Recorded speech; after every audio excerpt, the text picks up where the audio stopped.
Welcome to Nakshatra vlogs.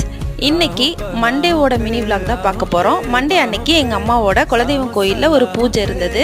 தெவன்னு சொல்லுவாங்க, அந்த function தான் நடந்தது. அதுக்காக நாங்கள் முன்னாடி நாளே அம்மா வீட்டுக்கு வந்துட்டு காலையில் எல்லோரும் சேர்ந்து பூஜைக்கு தேவையான பூ பழம் எல்லாம் எடுத்து வச்சுட்டோம். அப்புறம் அதெல்லாம் எடுத்துகிட்டு காலையில் பிரேக்ஃபாஸ்ட்டுக்கு சிம்பிளாக வெண்பொங்கல் தான் அம்மா செஞ்சுருந்தாங்க. காலையில் சாப்பிட்டே கிளம்பிட்டோம் கோயிலுக்கு. ஏன்னா பூஜை 10 மணிக்கு மேலே தான் சொல்லியிருந்ததுனால நாங்கள் எல்லாம் பிரேக்ஃபாஸ்ட்டில் முடிச்சுட்டு தான் கோயிலுக்கு கிளம்பினோம். அங்கே போனால் அங்கே பயங்கர க்ரௌட் இருந்தது. வெயிலில் பிள்ளைங்களை வச்சுக்கிட்டு ரொம்ப கஷ்டமாக இருந்துச்சு. எப்படியோ நாங்கள் சாமி நல்லபடியாக கும்பிட்டோம். சாமியும் பார்த்துட்டு அப்புறம் அம்மா பொங்கல் வச்சாங்க கோயிலில். அப்புறம் கோயிலில் பொங்கல் வச்சுட்டு சாமியும் நல்லபடியாக சாமிக்கெல்லாம் பூஜையெல்லாம் பண்ணிவிட்டு நாங்கள் கிளம்பிட்டோம். ரொம்ப வெயிலாக இருந்ததுனால வர வழியில் எல்லாம் ஜூஸ் அப்புறம் ஐஸ்கிரீம் எல்லாம் சாப்பிட்டாங்க பிள்ளைங்க. கோயில் ஃபங்க்ஷன் ரொம்பவே சூப்பராக முடிஞ்சுது. உங்களுக்கு இந்த வீடியோ பிடிச்சிருந்தா லைக் பண்ணி சப்ஸ்கிரைப் பண்ணுங்கள். பாய்.